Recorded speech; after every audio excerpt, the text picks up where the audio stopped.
थेट जाऊयात पुण्यामध्ये देवेंद्र फडणवीस बोलतायत।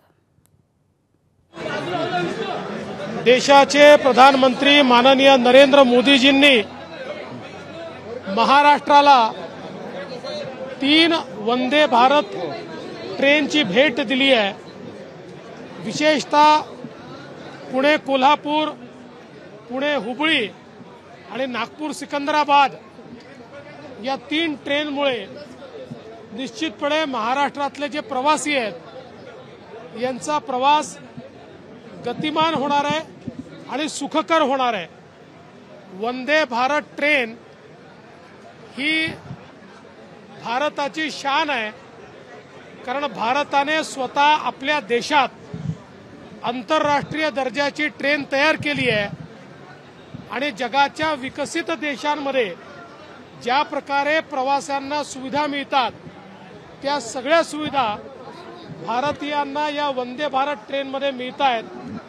आणि म्हणून देशाचे प्रधानमंत्री माननीय मोदीजी यांचे मी अतिशय मनापासून आभार मानतो, महाराष्ट्राच्या वतीनं, महाराष्ट्राच्या जनतेच्या वतीनं।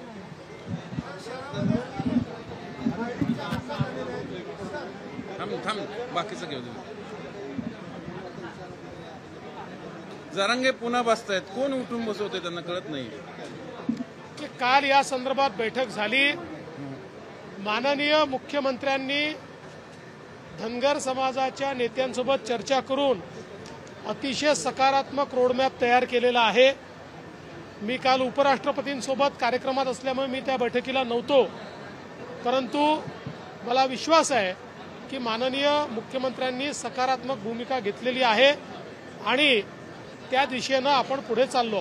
जरांगेला नेमकं कोण हे करताय? सातत्याने उपोषण आंदोलन चाललंय काय कळत नाही। तुम्ही त्यांना विचारलं पाहिजे, मला चुकीच्या माणसाला टार्गेट करताय, चुकीच्या माणसाला विचारता तुम्ही। मग काही राजकारण आहे त्याच्या मागे? कोण करताय सगळं?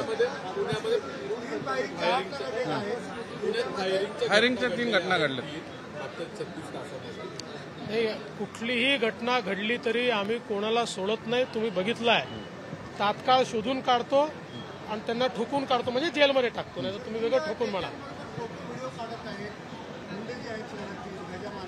हो, असं आहे बघा, एक गोष्ट आपल्याला सांगतो, अनेक वेळा नेत्यांना माहिती नसतं। आता इथे इतके लोक आहे, कोण माझ्यासोबत फोटो काढेल, कोण मला हार घालेल, हे काही माहिती नसतं। माहिती असताना साधारणपणे असं होऊ नये अशी अपेक्षा आहे। जागा वाटपाचं एक जागा वाटप अतिशय चांगल्या प्रकारे पुढे चाललेलं आहे। आम्ही लवकरच ते पूर्ण करू। एबीपी माझा, उघडा डोळे बघा नीट।